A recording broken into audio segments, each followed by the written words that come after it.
कबो दीवाना रहल अब परवाना हो गई, कबो दीवाना रहल अब परवाना हो गई। अफसाना उनका खातिर अब तराना हो गई। कबो अहू जाता घर के जई उनका, अब तो परछाई उनका खातिर दीवाना हो गई। डीजे अरमान सिद्दीकी मेहरबा जगदम्बा रिकॉर्डिंग स्टूडियो तितरा बाजार।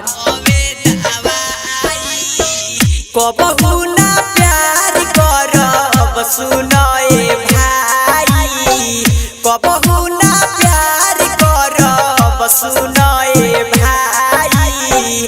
दिलवा दुखावे वाला होवे दवाई, दिलवा दुखावे वाला होवे दवाई, दिलवा दुखावे वाला। दिल के टूटल तक देखल ही नहीं, एक शिकायती जहाँ के मानल ही नहीं।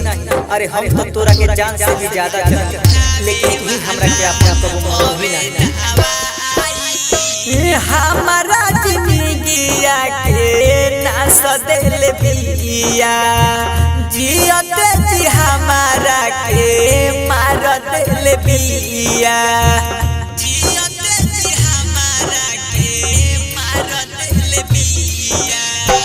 हमारा जिंदगिया के नास दिल बिया, जियते जी हमारा के मार दिल बिया।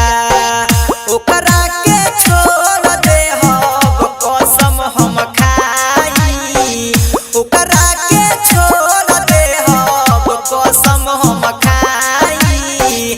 दिलवा दुखावे वाला होवे दवाई, दिलवा दुखावे वाला होवे दवाई, दिलवा दुखावे वाला।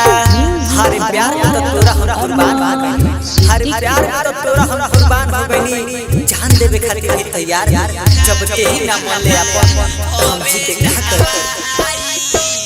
राइटर नीरज कहे होई सब कसाई,